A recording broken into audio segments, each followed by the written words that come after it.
Cupiebam, quod non alii, praesertim iuniores quidam, siquod verbum ignotum invenerant, nesciebant Latine, sed conducti sunt, were hired, conducti sunt instigantibus amicis, nepotism, etc. Nesciebant Latine, et ende si invenerant, challenge, sfida, mihi est provocatio, et in lexicis provocatio, quid ipsi consolebant lexicon italicum, et primum quod invenerant verbum adhibuerunt, usurpaverunt, non cogitantes vim significationem et usum illius verbi Latini. Hacte causa stultissima quidam dicta sunt ab imperito scriptore. And I took fidi saw articles last month. The Vatican Latinists are the greatest in the world.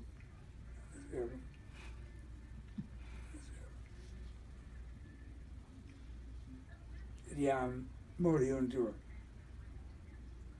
Pontifex Franciscus edidit duas litteras encyclicas, binas, digamos, litteras encyclicas, quorum neutra scripta est Latine, Hispanice, Galliam, Italice, non Latine, finis usus lingua Latine.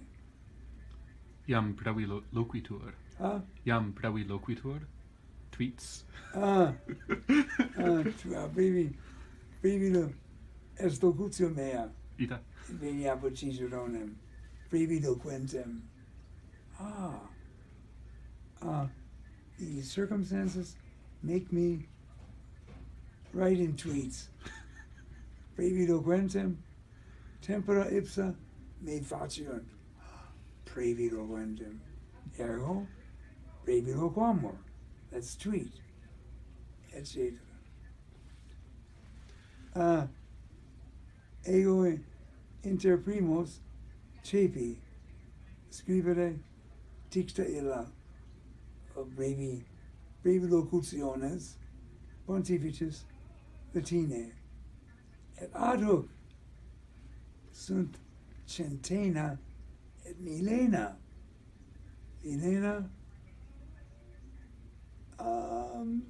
agmina thousands qui cupiunt quotidie accipere ab urbe Vaticana brevi locutiones Latinas pontificis. They're signed up, you sign up. I don't know, over 100,000, 200,000. Non ratio quid.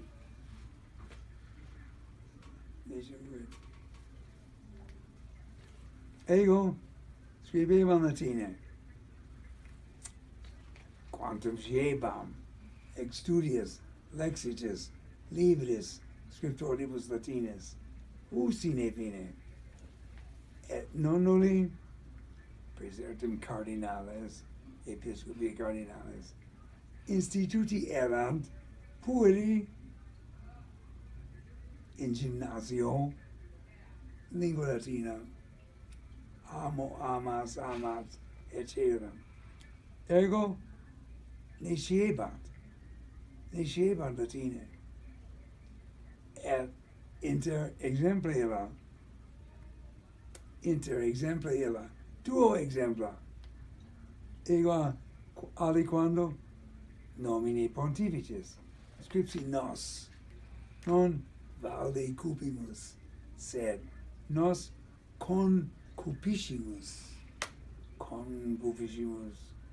Hoc dicere, facere, vel venire, et vos salutare, concupiscimus, et statim indignati sunt, et stomocati sunt. They were peeved. Duo cardinales. Quidus hoc pontifex non habet concupiscentiam. Concupiscence. The Pope doesn't have concupiscence.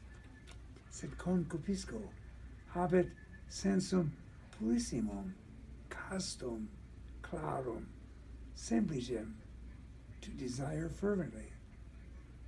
No, non licet. Ergo expunx erunt concupiscimus, et scripserunt valde cupimus.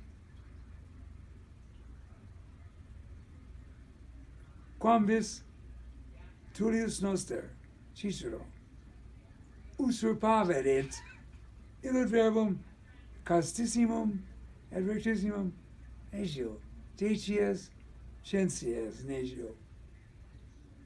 Et idem factum est cum usurpo. Cupiebam dicere, tu episcopus, Elius diegesis, uteris, utor uti, uteris universitatibus, et institutis diegesis, ad evangelium predicandum. Ergo tu uteris universitatibus, institutis, et dotibus talentis tot sacerdotum diegesis tue, et tunc scripsi tu sapienter usurpabis. You will wisely use the faculties and the possibilities of your educated city to promote the gospel. Usurpabis. Horroerunt, cohorrerunt. The superiors were terrified. What is the bishop supposed to do? Take over the universities? Usurp. What do you mean? You will use. No, I don't like it. Non potui persuadere eis. Bene. Potesne tunc scripsit. In margine. Foster. Possiamo usare un verbo più simpatico, più gentile. Usurpare. You're going to usurpare. That's what they're thinking. Lingua latine ignorantia. Etsem digo, sapissime, the reverence, respect. How do you say respect for something? It's observancia. Respect. In omnibus litis. Observancia. Sed non intellegit. Observancia. The observance of someone's life? No. Respect for someone's life. Sed non intelleguntur, cur quia lingua latina non dicitur. Non mea culpa. Veniam disti. Veniam maximi.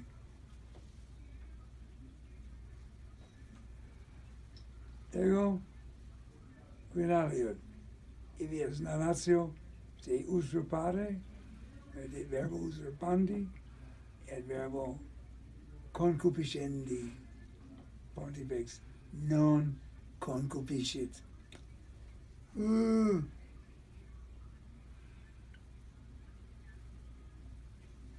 Commedia maxima. Et hoc didici in officio Vaticano. Ecclesiam esse institutum vere divinum sed maximam partem vel maxima ex parte humanum.